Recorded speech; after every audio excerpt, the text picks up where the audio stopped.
আচ্ছা, আপনারা জানেন যে ভারতীয় সেনায় বাঙালি রেজিমেন্ট নেই? স্বাধীনতার এত বছর পরেও বাঙালি রেজিমেন্ট তৈরি হয়নি। এইটা না আমাকে খুব অবাক করে।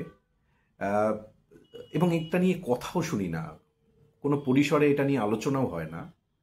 যখন চোখের সামনে দেখি যে আসাম আসাম রাইফেলস আছে, নাগা রেজিমেন্ট আছে, বিহার রেজিমেন্ট আছে, যে বিহারের রেজিমেন্টের হেড অফিস এই কলকাতায়, কুমায়ুন রেজিমেন্ট আছে, গারোয়াল রেজিমেন্ট আছে, শিখ রেজিমেন্ট আছে, পাঞ্জাব রেজিমেন্ট আছে, জাট রেজিমেন্ট আছে, রাজপুতানা রেজিমেন্ট আছে, মারাঠা রেজিমেন্ট আছে, ম্যাড্রাস রেজিমেন্ট আছে, এমনকি পররাষ্ট্র নেপাল গোর্খা রেজিমেন্টও আছে।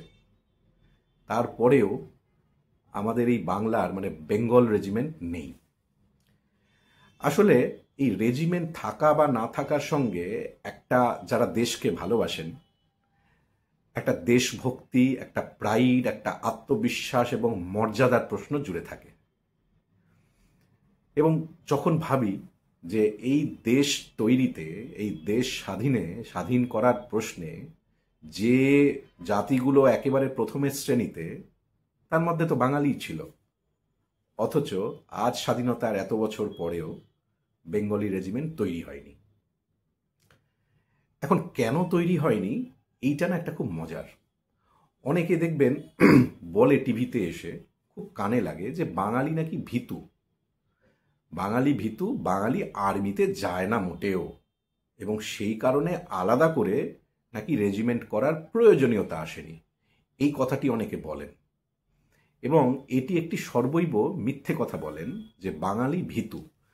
আসলে বাঙালিকে ক্যারেক্টারাইজড করা, এই এই ব্যাপারটা একটা ইকোসিস্টেম বাঙালির বিরুদ্ধে দীর্ঘকাল ধরে অ্যাক্টিভ।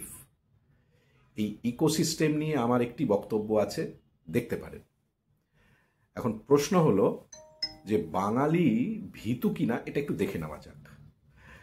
যখন ব্রিটিশদের বিরুদ্ধে দেশের হয়ে বন্দুক ধরার জন্য বেতন পাওয়া যেত না, যখন বন্দুক ধরলে যে কোনো মুহূর্তে ব্রিটিশের অত্যাচার, কালাপানি সাজা, ফাঁসি এবং ব্রিটিশের বুলেটের গুলি এবং শক্ত বুটের মার যখন জুটত, সেই সময়ে বন্দুক ধরাতে বিনয়, বাদল, দীনেশ, বাঘাযতীন, ক্ষুদিরাম মাস্টারদা, উল্লাসকর, দত্ত থেকে শুরু করে, কাদের নাম বলবো কাদের নাম বলবো না, তো তখন বন্দুক ধরার লোকের অভাব ছিল না।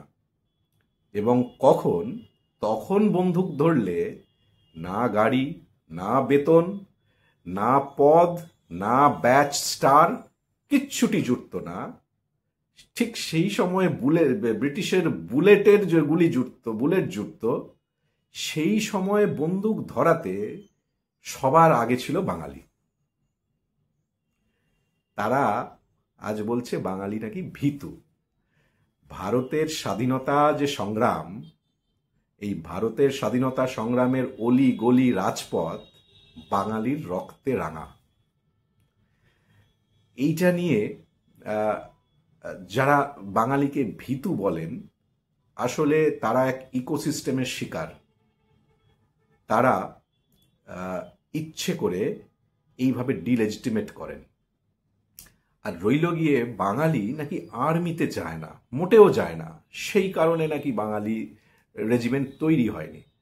তো বাঙালি আর্মিতে কতজন গেছে, একেবারে সেই তথ্য আমার কাছে আছে।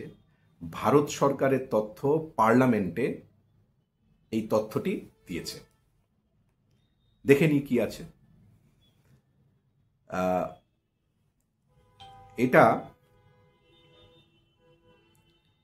এই তথ্যটি 4929 কোশ্চেন নাম্বারের এগেনস্টে পার্লামেন্টে ভারত সরকার জানায় যে টোটাল প্রায় 12 লক্ষ সেনা আমাদের রয়েছে এই মুহূর্তে।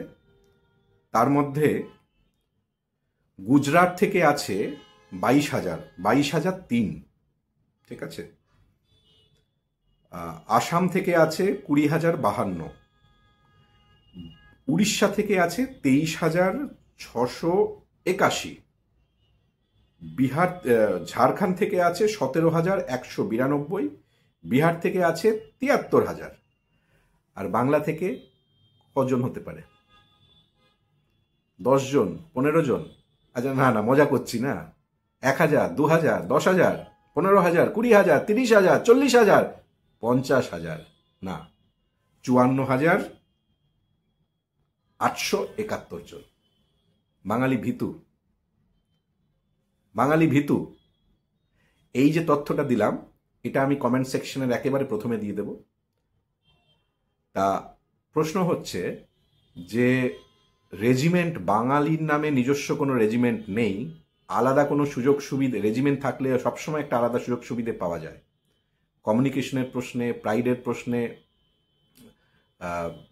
কি বলে, ন্যাশনালিজমের প্রশ্নে নিজের নিজের লোকেরা, নিজের পাড়ার, নিজের রাজ্যের লোকেরা যখন একসাথে থাকে তখন একটা অন্য মোটিভেশন কাজ করে। ঠিক আছে? তো সেইটি বাঙালি পায় না। অন্যের রেজিমেন্টের ভেতরে গিয়ে মাথা ঢুকিয়েও সে এই মুহূর্তে 54,471 জন। ভীতু যায় না। আসলে এখানে একটা জিনিস বলি, সেটা হলো যে স্বাধীনতার আগে বেঙ্গল রেজিমেন্ট ছিল। 1857 সালে যখন সিপাহী বিদ্রোহ হলো, আপনারা জানবেন আসলে বাঙালি চিরকালই দেশভক্ত। যতগুলো রেজিমেন্ট সেই সময় ছিল, বোম্বে রেজিমেন্ট, ম্যাড্রাস রেজিমেন্ট এবং বেঙ্গল রেজিমেন্ট, আমি 1857 সালের কথা বলছি। তো দেশভক্ত বেঙ্গল রেজিমেন্ট ব্রিটিশদের বিরুদ্ধে লড়াইতে যে নামবে, বিদ্রোহ যে ঘোষণা করবে, এটাই তো স্বাভাবিক, এবং তাই হয়েছে। সিপাহী বিদ্রোহ এই ব্যারাকপুরে শুরু হয়েছে, এই বেঙ্গল রেজিমেন্টই শুরু হয়েছে। ব্রিটিশদের বিরুদ্ধে দেশের হয়ে যে অস্মিতা, যে ভালোবাসা, তার প্রথম প্রকাশ আর্মির মধ্যে এই বেঙ্গল রেজিমেন্টই হয়েছে। তো স্বাভাবিকভাবেই এই সিপাহী বিদ্রোহ দমন করার পরে ব্রিটিশ যে আর বেঙ্গল রেজিমেন্ট রাখবে না, এটাই তো ন্যাচারাল। কারণ দেশভক্তির প্রশ্নে বেঙ্গলি রেজিমেন্ট যে আবার তাকে ছোবল মারবে না, কে জানে। তো স্বাভাবিকভাবেই ব্রিটিশরা বেঙ্গলি রেজিমেন্ট ধ্বংস করে দেয়। ঠিক আছে? ওই একটি অংশ থেকে যায়, সেটা ইঞ্জিনিয়ার্সদের জন্য সামান্য কিছু রুরকিতে। ঠিক আছে? ফুল ফ্লেজ রেজিমেন্ট সেটি নয়।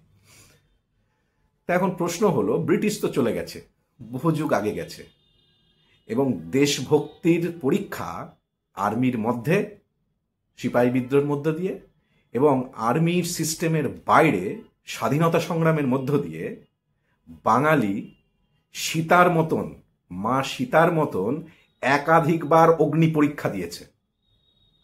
তাহলে আজ যখন বেঙ্গলি রেজিমেন্ট হলে এই যে 54,000-এরও বেশি যে বাঙালি আজকে ওখানে ঢুকেছে দেশের হয়ে লড়বে বলে, শত্রুদেরকে নিকেশ করবে বলে, সেই সংখ্যাটা কোথায় যেতে পারে আপনারা নিজেরাই কল্পনা করুন। নিজের রেজিমেন্ট থাকা না থাকা সত্ত্বেও আজকে এই পরিমাণ। এখন প্রশ্ন হলো যে বাঙালি রেজিমেন্ট দরকার। ঠিক আছে? বাঙালি রেজিমেন্ট দরকার, বাঙালির স্বার্থে দরকার, বাঙালির চাকরির স্বার্থে দরকার, বাঙালির আবেগের স্বার্থে দরকার, বাঙালির আত্মবিশ্বাসের স্বার্থে দরকার, বাঙালির দেশভক্তির নামে দরকার, দেশের নামে দরকার। কারণ বাঙালি আর দেশভক্তি এই দুটো নিয়ে যেন আর কেউ কোশ্চেন না করে, এবং এটা প্রশ্নাতীত, এটা অগ্নি পরীক্ষায়, এই পরীক্ষা বারবার হয়েছে, বারবার বাঙালি দিয়েছে। তাই আমার মনে হয় যে বাংলায় বেঙ্গলি রেজিমেন্ট ইমিডিয়েট এইটা নিয়ে কথা বলা উচিত। যারা এই ব্যাপারে আছেন রিলেটেড, যে কম্পিটেন্ট অথরিটি, তারা ভাবুন, আপনারা সবাই কথা বলুন। কথার প্রচুর জোর। এই সমাজ মাধ্যম কিন্তু সমাজ তৈরি করার। তো সমাজ মাধ্যমে যখনই সবাই কথা বলবেন এটা নিয়ে, এইটা আলোচনার স্তরে আসবে, টিভিতে আসবে, মিডিয়াতে আসবে, এবং বাঙালি আরো বেশি বেশি করে রক্ত দিতে পারবে এই দেশের নামে। এটাই তো দরকার, বাঙালি এটাই চায়।